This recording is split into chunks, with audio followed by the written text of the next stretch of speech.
All right, patrons, we are here on the prelims. We're going to eat cake. Let them eat cake. Which one are you going to go I don't know what I'm going like to. that Yeah. Oh, here's a lemon something. It looks a little tangy. Who do we got for the first fight of our night? Oh, we've got Carly Judas. Yep. All right, so I'm going to go on this one. Give us the odds. Because I already see your erection forming. Oh, I already see it. It's swelled up. Not bigger, from her looks, bigger than though. Connor's. Wait, whoa, Jesus. That caught me off guard a little bit. So you were lifting weights. So you did see it. You know what's We all ironic? saw it. It's ironic because you have been lifting weights quite a bit lately. Yep. So Carly Judice is minus 300. Nicole Cagliari is plus 250. I am going to start with Judas. And, man, I love Judas. And I just like her striking. She's just tough. She's just there.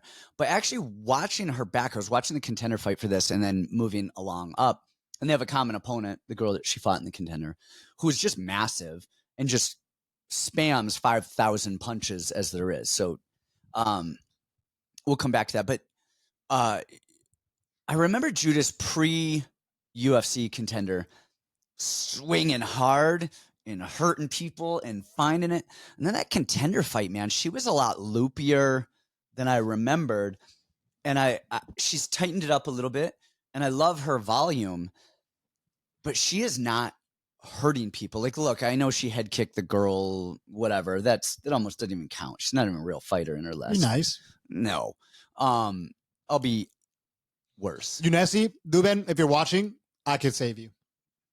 Anyway, so look, man, I love Judas's cardio. I love her volume. I love her toughness. I love her striking. The issue here with whatever the hell her name is, and I was like, man, let's go, is that other girl, what's her name? She is down to Nicole fight. Cagliari. She's actually down. She's more physical. She's She strong hits as shit. harder. Yeah. She will mix in some wrestling, which isn't. She's not going to get it, but it's a nice thought. No, see, I don't know that she's not. And here's the thing: is I was initially thinking that Judas too mobile. I think she's actually might have some success in the grappling, whether she gets her down or is able to hold her, because I feel like Judas is too frail. I think physically she doesn't have the strength. That last girl, she got her down a couple of times. The one that they have in common, Karakitiati or whatever the hell her name is. But first of all, she's huge and tall, and Cara Leone or whatever the hell her name is was lifting and trying to get her down, and she was just tall girling it a few times, and I feel like with Judas, without the same height and without the same physicality, I think she will get her down a little bit. Maybe not keep her there or like control, but I think scoring in the overall fight, that's how it's going to go. Then the other thing that we saw is Judas comes on when people fade. All right. And this girl is going to fade. But not horribly. Not horribly. Here's the only difference, though, is when she fades, she's just not as sharp. She's still dangerous, but she's not sharp. Yes. But this girl's going to clinch and grab, and she will fire 4 punches back harder and heavier. I think. If you say all this and you don't pick Cagliari at the end of this. No, here's the end of it. No, I am going to pick Cagliari, but I think this is going to be. And I love Judas. Like Wait, you're really picking Cagliari? No, I am. I'm picking Cagliari. Okay. I think this is going to be a razor thin split decision, and I think it's going to go. Look, I'm going to pick Cagliari, but I think the score is going to go to Judas because it's going to be one of those ones. Stephen Thompson bomb theme the other day, where they know who they want to win. Judas is going to be in her hometown. They know who won in the streets. They know who wins in the streets, but it's a Louisiana girl and a Louisiana card. The crowd is going to be big for her moments. And I think it's one of those things where Cara Leone or whatever the hell her name is going to win and should win, but Judas is going to get the nod. And I think it's going to be a very close split decision. You are tripping. This is. By the way, say Nate's name, please, one time. Say it. No, just one time. Just one time. I just want to hear you say it. The Train. Nate, the Train. Finish the sentence. Landwehr? You mixed it up. Nah, you fixed it. You fixed it since last. You caught that. He says Landweller every time. Landweller. You think just because he lost on Saturday, now an L needs to go in his name? Talk about the fight. I think it's going to be like this. I really do agree with you. I think it's going to be an incredibly close fight. Initially, pre-tape, I'm thinking, man, Judas is going to beat her ass. Round 3, she's going to knock out a tired Cagliari, because we do see that. Cagliari does slow down. She has a lot of muscle for that small frame, and it wears on her. And she's not very good at wrestling. She can't wrestle a lick. No, but almost doesn't matter in women's MMA because she'll grab and clinch and trip and so many of these women just allow it and aren't great at getting out. But Judas is not the same. This girl, I'm telling you, a long time ago, people were going, JDM has horrible grappling. He's going to just get washed out by a wrestler. And I'm like, I don't think you know what you're watching. I think Judas is going to be the same way. I could look like a complete idiot. I could. But she does get taken down, but she moves so well. She's a wiggler. Amazing. Yeah. She's really, really, really good. Yeah, I think she's going to score a lot in the end of round 2 and 3. I just think early, a lot of it is going to be negated by the clinching and the pushing and the big power punches. No, I actually love the way she fights now. I actually love her little touch style as opposed to the hurting girls. 1, 2, you're just talking about a complete different level. Here's the other thing. Sorry, I don't want to cut you off. Judas is okay getting hit. And when we saw her in most of her fights, even the girl that she knocked out with that head kick, the thing is she's not throwing and peppering and then moving away. She's throwing and peppering and staying there and taking turns. And I don't think she's going to get hurt in this fight, but I think the ability to score is going to be there. And I think the other girl's going to steal some moments that otherwise shouldn't be there if she just didn't stand there. Listen, she's too tough for her own good. I look at it like this. She fought Gabby Fernandez. Okay. I am very high on Gabby Fernandez. I think her grappling is atrocious, but as a striker, that woman is insanely physical. She's an amazing boxer, and she hits like a fucking truck. And Judas stuck right in her face the entire time and said, I'm going to lay it on the table. Like, let's go. I thought that was impressive. I don't think that this girl Cagliari is going to have anything for her. I think Cagliari is going to make it extremely close, but I think Judas is going to touch her up, and I think Judas is going to look amazing. Okay. All right. Well, let's move on. All right, moving on. We got Bruno Ferreira -700 versus Jackson McVeigh +500. You want me to go first? Go. I'm playing Jackson. I'm going to play Jackson. Are you really? Submission has to be inside the distance. I don't care. It's going to be like +1200 or something. Like, why couldn't we? Did you watch tape on this one? Yeah. What reason has Jackson given us to not like him? So this. I was thinking about this. Remember when Bruno first came to the UFC? Yes. We had already started this show, and I went out on a limb for Bruno, and I said, well, based on the available film that we have, he has not shown us a single flaw in his game. We have nothing to go on yet. And then when I look at McVeigh, I've tried to fade him every fight. I'm like, dude, this guy, he's not real. He's not real. But then I watch his Muay Thai. He checks every kick. Every time someone throws a kick, he checks it. Hands are always back to his face. He's short shots. He's not always putting crazy power. He's always pressuring people. He has a really nice left hook. Every time someone touches his hands, he counters with that left hook. And his submission game is disgusting. Against cans. I understand. But that level, it reminds me of like Mike Malott on the Contender Series. Yeah. You can tell Mike Malott's got a very high degree of jiu-jitsu. It doesn't matter if he submitted a child. I can tell just by the mechanics. I know. Because he threw the guillotine and then he did the little hand push. That was and he knew he had it. He actually looked over at his corner, like smiled. Check and was this out. Yeah, like watch this. Yeah. No, so to me, this is just a guy that has utmost confidence. Now, whether it's unfounded and he goes out there and gets one punched by Ferreira, maybe, but I'm looking at just pure like, okay, this guy's got really solid Muay Thai. Obviously, he's got a very competent submission game. Bruno has 1 round of cardio. He's down to just trade and see who's left standing at 525. Why wouldn't I? No, I don't think it's a bad bet. He's undefeated. But I think he's going to lose. Like if that. But what has he shown you to tell you he's going to lose? Well, so for one, I'm not big on his striking like you are. I think he's really wide. And I think he looks weak and frail. And I don't think he has power. I don't think he has a offensive wrestling game to put Bruno down. And so I think Bruno's going to be able to really beat him up standing. I think this fight comes down to, does Bruno get stupid and decide to shoot for a takedown and get gillied. But he's a judo guy, so he's going to do a lot of throws, and actually that's kind of where I anticipate. Well, he might, but in his last fight with who the hell did he armbar? Armin Petrosian. Yeah. He was shooting blast doubles from. I mean, he was football tackling. He's going to across have the to. cage. I just think Bruno is an idiot. See, I thought that when he came in. Watching him train, I've actually watched some training videos, and he drills that switching stances, and I think he's actually a lot more calculated than we think. I think he's technical, but I think he's an idiot, and he is. He likes to still go in and brawl. He still likes to go in and fight. Petrosian was piecing him up before he eventually got that arm. Like I just think he's dangerous. We're talking about a very dangerous fight on both sides. One guy has very good submissions and good pressure, good cardio. The other guy, big power, big judo, crazy submissions. I think at 525, yeah, I would say just a small bit, but a coin flip.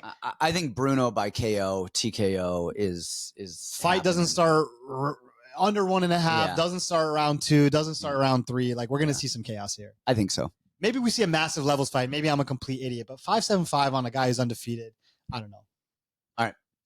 All right, next we have Ryan Spann minus 220 versus Lucas Bresky at plus 185. I never forget that comment when I was like, yeah, I think Bresky's a solid heavyweight. Someone's like, you are fucking retarded. You need to die. But you want to know what's funny is actually in this fight, Bresky could have some moments if Spann just tries to box him. So we're on the same page. Yeah. This is where I was thinking. Spann is so much bigger, and he actually looks good boxing now. He didn't used to. Yeah.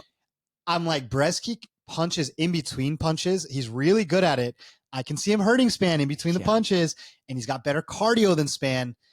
But I think Spann is so much bigger, stronger, more physical, and Bresky gets hurt. And he can't really wrestle that well. So he's good at counter grappling, though.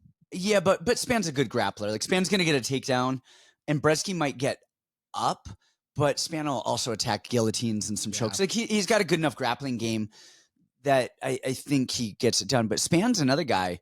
He's halfway to Kevin Holland over here. He's complete flake. Even watch that last fight. First round looked great, and then you could see that tie just boom shift. I don't think Bresky is scary enough to make Spann panic. And I think that even if Spann gets tired in round 2 or 3 and Bresky starts turning it on, Spann can clinch and just control the position and in the movement and not get hurt and, kind of put him on the cage, beat him up there. I like Spann here, but I think there's going to be some moments where Bresky's lands and he's good, man. I don't care what anyone says. He's game. The thing with Bresky is he has some good skills. Yeah. As an overall MMA fighter, he doesn't take his strength conditioning seriously. Yeah. He's just a fat blob. And his wrestling. His wrestling is what I think. But his head movement, his counters, his hands are kind of nice. Not bad. But I do think Spann will probably win inside the distance. I agree. I just don't know if it's a knockout or a submission, and I would not be surprised if it was a submission. I think it's going to be a KO on this one. So here's the other thing that I was thinking on this one. I really like the way Bresky punches in combination, or in between other people's punches, like I said. But the thing for me, and this was a personal thing, I remember looking at my jab, and I've always had a decent jab, but my jab is always a defensive jab. I let other people shoot on me first, and then I throw as a defensive jab. And it wasn't until I went to boxing, they're like, dude, you need to make your where's your offense? Use your jab offensively. You go back and watch the Waldo fight. Waldo eats punches kind of the same way Bresky does. They're rolling in the pocket and they're really close here. But his jab is to hurt you. His jab is offensive. He's trying to, take that space away. Bresky, everything he does is all counters, but everything is moving backwards. It's always fading and giving up position. I think it's just two completely different styles, even though weirdly their punching is kind of similar. Somewhat similar, yeah. Yeah. High volume, tight. But yeah, I got Spann. Okay. Cool. Next up, we have Jimmy Crute minus 285 versus Marcin Prachnio plus 245. Man, you give me a Crute, and I want to fade him more than Danny Gay. Whoa. You heard it here. Those Crute. are words you can't take You back. heard it here, Crute. Gosh, man, 2 draws and 3 fights. He just, again, not as a bad human. He's got some very good skills. He submitted. I think he's a bad Craig. human, actually, too. Oh, is he? Oh, okay. Isn't that why he took time off? He was like an alcoholic and shit. I mean, wait. Do you guys know that I started a whole thing? Do you guys remember when we were talking about Julian Marquez for his last fight? Oh yeah. Did I tell you this already? No. And I was like, yeah, I saw him at UFL, and he was like drunk. Yeah. They said he's been sober for like 8 years. Like he never drinks. I made that up. And then I got like 5 people messaging me like, dude, I saw him totally wasted this weekend. One, I think it was Molina was like, yeah, dude, he doesn't drink at all. He's like completely sober. And I made up that rumor and it spread over everywhere. Oh my gosh. Everyone bet against him for it. So you're welcome. I made up the rumor. So what rumor can we make up here? I don't know, but he looks like Sloth from the Goonies. And he just, man, they're short arms. He's not a great striker. He's not overly athletic. But he's fighting Prachnio, who actually is, and actually, you know, the other thing that Crute does is he's too heavy on that lead leg, and he just gets calf kicked to shit on. Every single one hurts him like comically. It was so funny. Like, and nothing has changed in all of his fights. It's always the same. That said, Prachnio is Prachnio, or Prachnio, whatever the hell his name is. He's the worst ever. He's a busybody, and he does, like, he moves well, and he does stuff, and he's won some fights, and he's there. But Crute can grapple. Crute's a good grappler. Yes, and I think Crute gets him down and TKOs him into a rear naked choke or something like that. Pounds him out. We're on the same page. Like, I'm watching this going, Crute at minus 285. No, I think it's good, and I think inside the distance. My only, again, submission might be good here. Yeah, Crute submission. Crute has a very complete submission game. Yeah. My only issue with Crute is that sometimes he will go for the submissions. His body's not really built for submissions. Yeah. He's got very short arms and short legs. If he was a miniature version of his same body at 155, he should be like guillotining people. But at 205, you're like, what are you doing here? You know, the way that he this was actually just the technical part that I noticed. In the fight with Bellato, round 1, when he actually got Bellato down, it was funny because it wasn't his own offensive takedown. No. Jimmy Crute, this is why he's such an asshole. Because he used to wrestle his ass off. He was so good. He would shoot on guys, cut angles, they come up, then he would hip toss them. He was an incredible offensive wrestler, and he could do it for 15 minutes. Now he doesn't shoot at all. He just throws big bongo drums and hopes he hits it. But Bellato tried a sacrifice throw. Crute hipped over. Beautiful hips. Unbelievable. That was wild. Like, that was straight nice. To the mount. And then started beating him like a drum. If you look at Prachnio's his last fight, he tried 2 suicide throws, and they were not anywhere near as good, and he ended up on bottom both times. I think there's another element to what you're talking about as well, is Prachnio kicks a lot. And I think those kicks, either catching or getting hit as their kick, the kick is happening. I think Prachnio is going to end up on his back while kicking somehow, some way. Exactly. And once he's on his back, so even the beating that he's going to have to endure on his back, even if he survives, he's going to be he always gasses. Yeah. He's going to be too exhausted to even fire stuff. And then he has no power, which is the big thing that really hurts Crute. I mean, you look at guys like Menefield, you look at guys like Bellato, you know, these guys, those are big power punchers. Melanin is his kryptonite. I was trying not to say it. All right. Jimmy Crute submission. For the glory days. I went bad on Jimmy, but that's my original. He's my OG. He was your OG. Him and B. Allen, Choi. And B. Allen's on the... Someone grilled me for the Choi shit. First of all, that caption was a joke, you sick freak. I obviously knew he wasn't going to beat Steve Garcia. Like, he's the biggest idiot. He's just sexy and Asian. And so what's next? Like, he went hard. Like, he took that to heart. So next, I know we're not going to say much about this fight. We got our boy Adam Fugit plus 410 versus Islam Dulatov at minus 560. The only thing I'm going to say about this fight is, gosh, Dulatov has got it all. He's a model, like, rich, at least from Instagram. Who's hotter, him or Rockhold?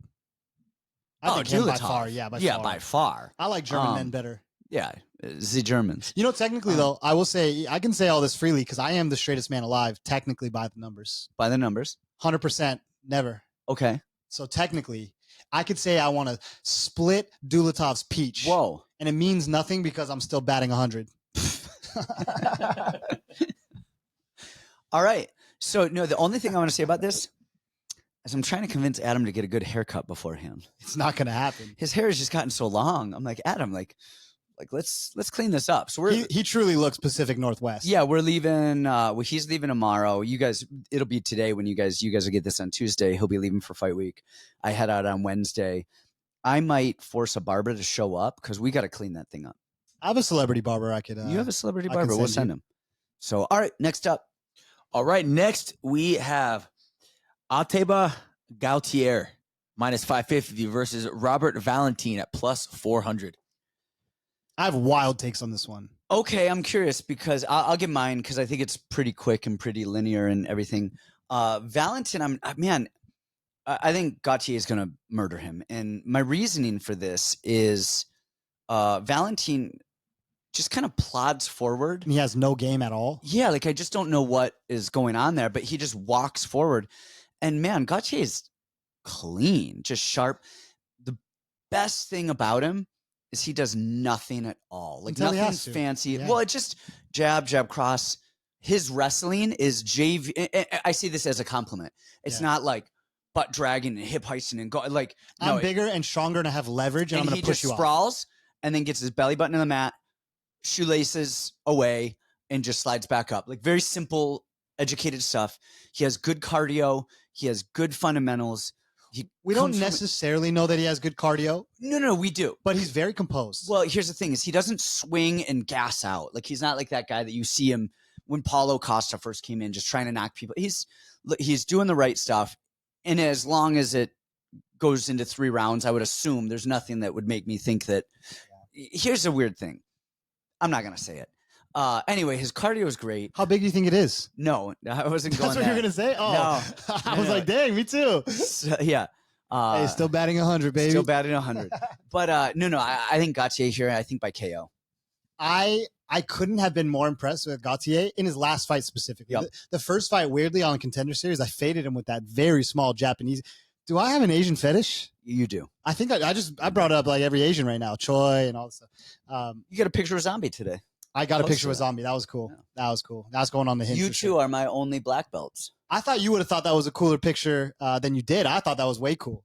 All your black belts in one picture. That's dope. Hi, Gabe.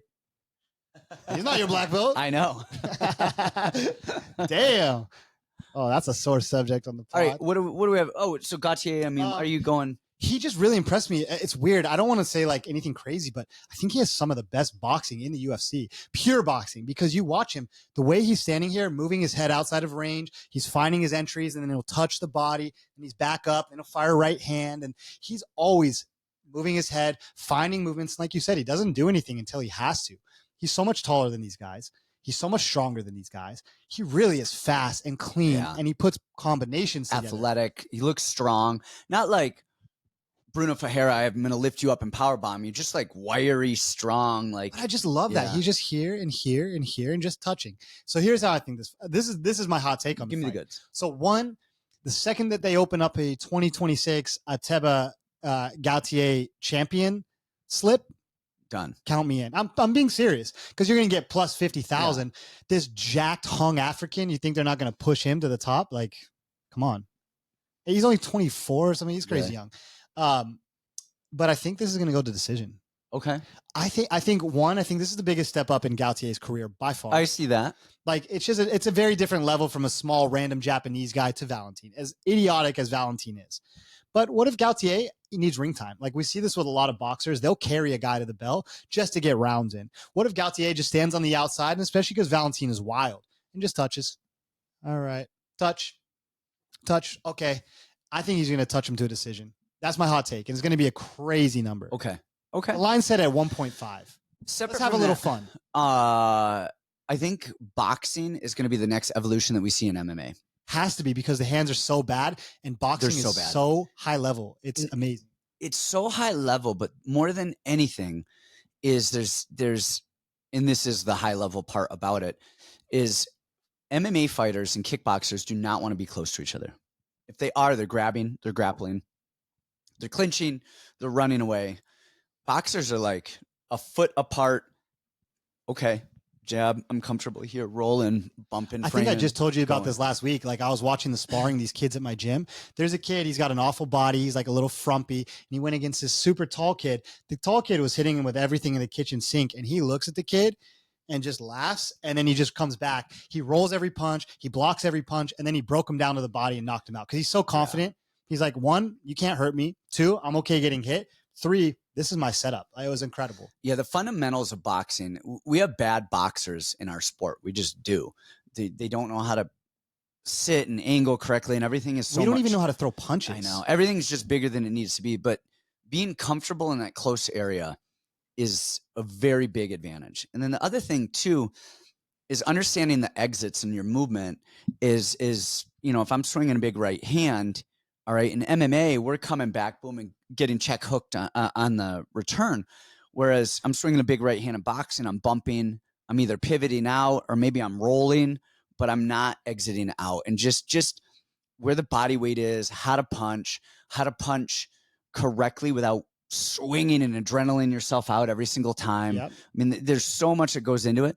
But again, more than anything, it's just when we MMA spar, how much grappling happens? How many times do people clinch because they don't want to punch? Yeah. When you're boxing, I mean, of course you can clinch, but it's a comfort level. So I can't wait to see better boxers. The issue though is most MMA gyms have kickboxers or MMA guys coaching their boxing.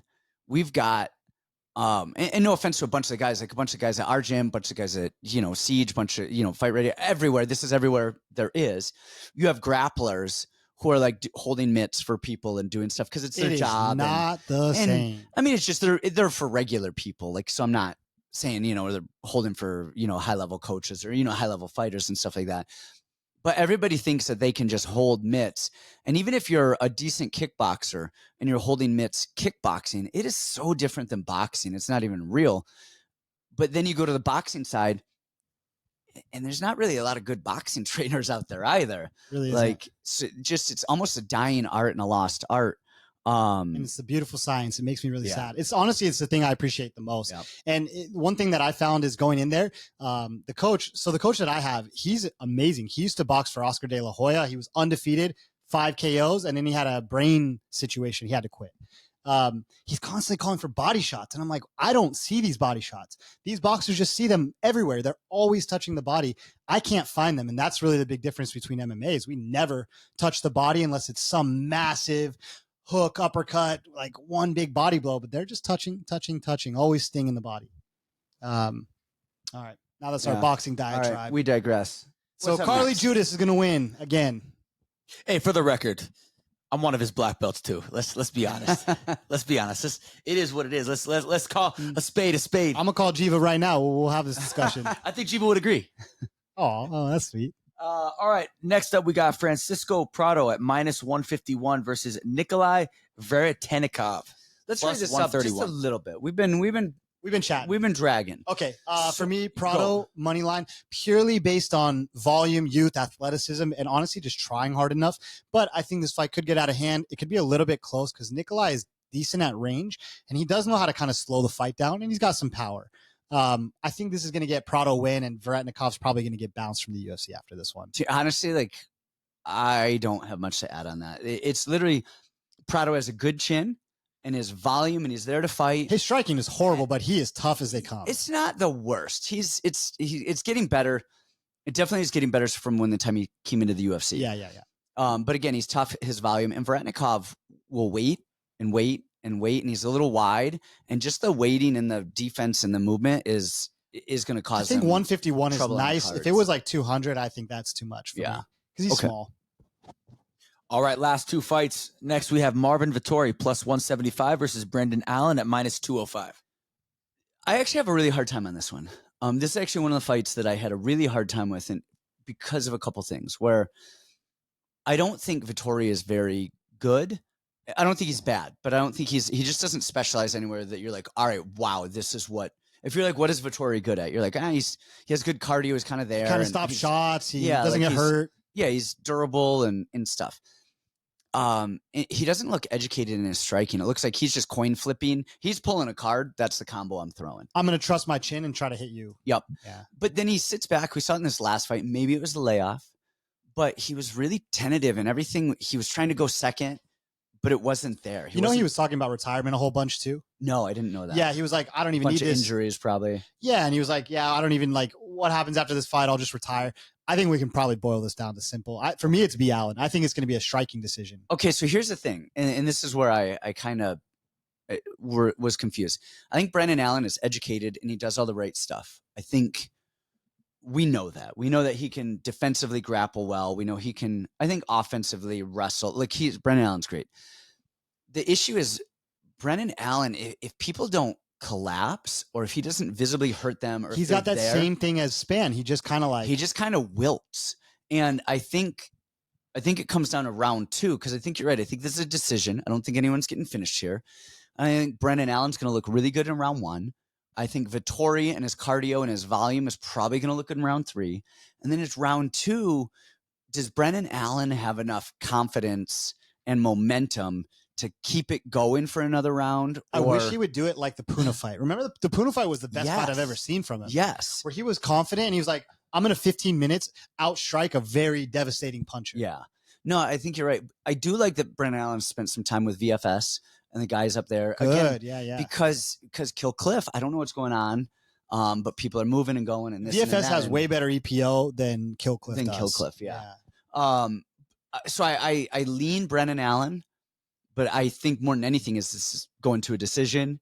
And again, it's Brendan Allen's own inability to just show up, to be hurt and to have people not back down and quit and still be there to fight to the end. Yeah. He's a front runner. If he's leading the race, he's good. The second somebody starts chasing him or he's behind, he's out. I miss Christoph Jotko. All right, last. All right, main event of the prelims. We have Kyler Phillips plus 136 versus Vinicius Oliveira at minus 156. Give me your thoughts on this. Oh, what a banger. What a good fight. But it just seems weird to me. They're giving Kyler a accentuated version of the same person that beat him last fight. Who beat him last fight? Rob Font. Rob Font. And Rob Font got up from the takedown, then pressured him nonstop, stuck a jab in his face, touched him, hurt him the whole fight. Vinicius Oliveira won, better takedown defense than Rob Font, in my opinion. And he's shown that, honestly, he's been much improved, especially since he's been in the UFC. Better get-ups. And then when he's on the feet, it's front kicks, it's long punches, it's jabs, and he's never laying off the pressure. I think it's just a very similar fight. Now, I think Kyler is unbelievably skilled. I mean, the guy, if he wants to take Oliveira down, he's going to get him down. It's just a matter of, does Oliveira get up, how quickly he gets up, how many times he can get up, and then how much pressure he can put on the feet without getting countered a whole bunch. I like Oliveira. I think this is a good price on him. I'm going to wait for probably a round to just feel things out because, in my opinion, Kyler's more talented. Oliveira is a better fighter, if that makes sense. I just don't. It's funny. We talk about like the different versions of people and which Holland's going to show up, which Derek Lewis is going to show up. For Kyler, huh? Which Kyler's cardio is going to show up. Because sometimes, I mean, he's always shown good cardio in one fight, though. I know, but he doesn't fade as hard as he doesn't. Like that Rob Font fight was bad. That was a 3-round fight. And Rob Font, I mean, dude, he took him down and just, that was an easy round 1 for him. It was zero effort. And it was death in round 2. And so you just like, what the hell is going on there? And it's not like Rob really like stood up and like made it tough. He did a heel hook. Yeah. And then Kyler bailed and then Rob just stood up. And then he was just up and he was good. And Rob wasn't in there just swinging and going. He was just boom, touch.